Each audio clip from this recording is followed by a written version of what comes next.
So we've talked briefly about selection in an earlier lesson, trying to play pots where we have equity and always own some share of the pot. This lesson we're going to talk about which hands are good to get involved with in what types of situations before the flop. If you follow this guide, most of your decisions after the flop will be relatively easy and straightforward. In poker, we always want to keep our decisions as easy as possible while at the same time putting our opponents to tough decisions. And by pos EV spots, I mean situations that should show a positive expectation, so we win money in the long run. So when looking at our hands pre-flop, we are looking for hands that play well in both multi-way or in heads-up pots. An obvious example of a good heads-up hand would be pocket aces, where we're 80% to win against any random hand heads-up. But once a third person is in the pot, our equity drops to 60%, and by the time 3 or 4 players are in the pot, we can't even expect to win this pot half the time. Heads-up hands are ones we expect to win the pot a high percentage of the time, but only if we are facing one opponent. The types of hands that fit this description have high top pair potential. So if we flop top pair, it will usually be top pair. And as well, usually if we flop top pair, we will have the better kicker. So we will win if our opponent also shares the same pair as us. And also we want hands that are already made. So the big pairs. With heads up hands, we don't want to get ourselves into kicker trouble, as I said. We want to benefit from our opponents being the ones playing raggedy aces, making top pair with no kicker versus our top pair good kicker. With these hands, we want to open for a raise to get the pot heads up or simply steal the blinds. Raise big if there are limpers for the same reasons, attempting to get the pot heads up or simply win the blinds. And finally, re-raise if someone has raised, because flat calling the raise would simply invite others to play as well, and we would no longer have a heads up pot. We would be in a multi-way pot. So the other hands we look for are hands that play well multi-way and have what I call hard ways or jackpot potential. The hard ways and jackpot term refers to the fact that we don't hit that often, but when we do hit, we get paid a very large amount. So with these hands, the more players seeing the flop with you, the better, because there are more potential people to pay you off. So for an example, say you have pocket eights, you're looking to hit the hard 8 on the flop, make your set 3 of a kind. It'll happen about 1 time in 8. But if you follow the system, the times that you do hit and win will show enough profit to make up for all the times that you called trying to hit your hard way set and missed. So it will still be positive expectation to play these types of hands. The hands that play well multi-way are ones that can make strong hands like sets, so pocket pairs hit a third card on the flop. Straight potential, so any sort of connector, 1-gapper, 2-gapper can also make straights, but the more connected the hand is, the more possible nut straights it can make, and we're always looking to make the nuts when trying to make a made hand.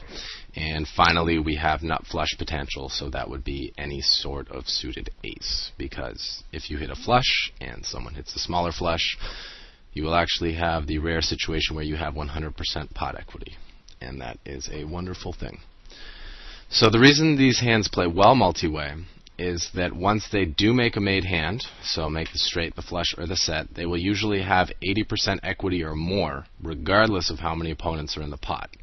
So the more people to potentially pay to see our hand, the better.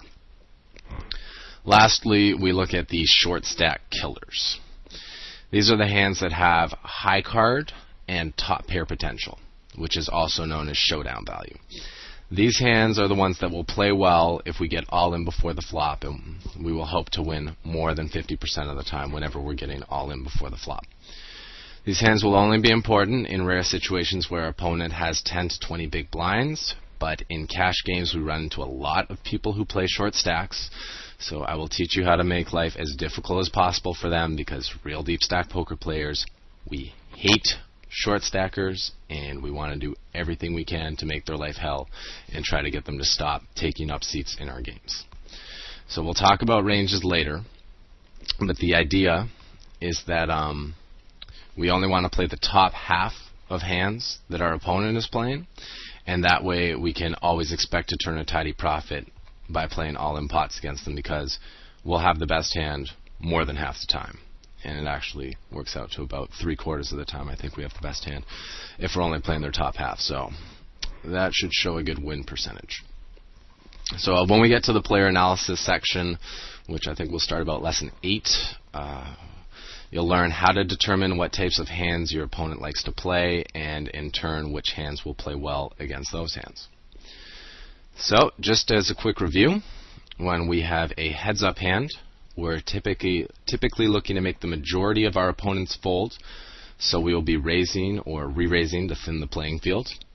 With multi-way hands, we will look for a spot where the pot has been opened and called in at least one spot, or limped ahead of us, so we could over limp if the pot has been limped to hope to see a multi-way flop.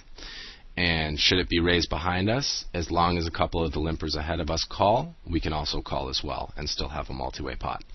Or, in the case of a raised and called pot, we can then call with our high potential hand and hope that others do the same behind us. If the flop comes out just right, we will have a very good chance of getting paid off, because the first guy who raised has said he has a strong hand that he probably doesn't want to fold, and the callers in there, if they hit a decent hand that's not quite as good as ours, well, they're going to be paying us off too. And finally, the short stack killers will really cover a lot in the player analysis section, because the short stackers, they play pretty well and they're pretty tough to beat, but there are definitely a couple tricks we can throw at them that they can't really fight back against. So hopefully by now you have a good feel for the core concepts that make a successful poker player. Next lesson, I'm going to finally give you guys a hand chart guide so that you can get involved in spots with high expectation and avoid troublesome spots. Hope you guys took a lot from this lesson, and I hope it helps you when you hit up the real money games or even our free roll tournaments and start playing real poker.